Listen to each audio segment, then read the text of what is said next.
sebuah cerita legenda ular naga Sungai Gemuruh dari desa Kota Intan, Kunto Darussalam, Rokan Hulu. Dahulu kala, sebelum desa Kota Intan dikenal sebagai pemukiman yang tenang dan penuh keberkahan seperti sekarang, daerah itu masih berupa hutan lebat yang diselimuti kabut mistis. Di antara pepohonan tua dan semak berduri, mengalir sebuah sungai yang deras dan dalam, bernama Sungai Gemuruh. Disebut demikian karena airnya tak pernah tenang, selalu bergemuruh seperti suara ribuan amarah yang tak henti-henti. Namun di balik suara deras itu tersimpan kisah kelam tentang makhluk gaib yang pernah menguasai wilayah tersebut. Seekor ular naga raksasa bertubuh hitam berkilat seperti batu obsidian, bermata merah menyala, dan panjangnya diyakini mencapai belasan depa, mendiami dasar Sungai Gemuruh. Makhluk itu bukanlah ular biasa. Ia adalah penjelmaan dari jin jahat yang dulu pernah dikalahkan oleh para wali terdahulu, namun berhasil meloloskan diri ke sungai tersebut dan menjelma menjadi seekor naga. Konon, setiap malam Jumat Kliwon, masyarakat sering mendengar suara desisan panjang bercampur suara tangis dan lolongan yang berasal dari hulu sungai. Banyak yang percaya, suara itu berasal dari naga yang lapar dan mencari tumbal. Puluhan tahun lamanya penduduk sekitar hidup dalam ketakutan. Anak-anak dilarang bermain di sungai. Terkadang, hewan ternak hilang begitu saja, meninggalkan jejak lumpur dan sisik besar di pinggiran air. Bahkan ada penduduk yang mengaku melihat sepasang mata menyala dari dalam sungai saat malam tiba. Beberapa orang yang nekat memancing di malam hari ditemukan tewas keesokan paginya, dengan tubuh membiru dan luka seperti lilitan tali besar. Kondisi ini membuat para tokoh adat dan alim ulama desa berkumpul, berdoa, memohon petunjuk.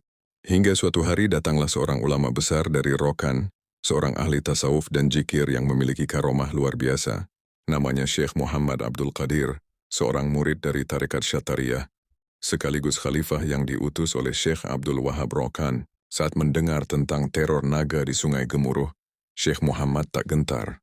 Ia memilih berdiam di dekat sungai itu selama 7 malam 7 hari, tanpa makanan, hanya berzikir dan bertapa di bawah pohon tua yang menghadap langsung ke air. Pada malam terakhir, langit mendung dan petir menyambar-nyambar. Sungai Gemuruh mendadak meluap, airnya berubah kehitaman. Dari tengah pusaran air, muncullah ular naga itu. Matanya menyala, tubuhnya menggeliat memecah arus. Ia hendak melahap Syekh Muhammad yang sedang khusyuk berzikir. Namun saat naga membuka mulutnya, sang Syekh membaca Asmaul Husna dan ayat kursi, hingga suara jikirnya menggema ke seluruh lembah. Seketika tubuh naga itu mengejang, terhentak seperti dibakar cahaya gaib dari langit. Syekh Muhammad mengangkat tangan dan berdoa dalam bahasa yang tak dimengerti siapapun.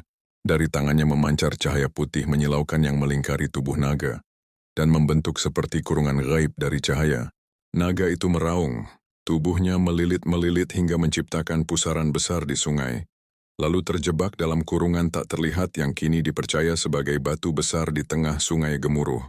Batu itu tidak bisa dipindahkan, tidak bisa pecah, dan di sekelilingnya air selalu bergolak meskipun di musim kemarau. Syekh Muhammad berkata, makhluk ini telah dikurung hingga kiamat, namun jangan pernah membangunkannya dengan kesombongan dan kelalaian. Jaga jikir kalian, jaga salat kalian, sebab jika umat mulai lalai, kurungan ini bisa melemah. Hingga kini, masyarakat desa Kota Intan masih mempercayai bahwa ular naga itu masih tertidur di dasar sungai, terkurung oleh doa-doa dan jikir para wali. Setiap kali ada suara gemuruh tak wajar dari sungai, orang-orang segera mengambil air wudhu dan membaca doa, agar makhluk itu tidak bangkit kembali. Dan pesan para tetua desa tak pernah berubah. Jangan bermain-main di sungai saat maghrib, karena air bisa menelan dan naga bisa kembali mengintai. Jika kamu melewati Sungai Gemuruh saat senja, dan kau merasa bulu kudukmu berdiri, jangan menoleh ke belakang. Mungkin ia sedang mengamati, menunggu seseorang yang lupa berdoa. Legenda ini adalah bagian dari kisah turun-temurun masyarakat Rokan Hulu. Cerita rakyat yang syarat makna, peringatan, dan kepercayaan akan kekuatan jikir dan para wali. Cerita ini sebagai sebuah pengingat bagi kita semua, agar selalu taat kepada Allah Subhanahu wa Ta'ala. Terima kasih sudah menonton sampai selesai. Jangan lupa like, share, dan komen.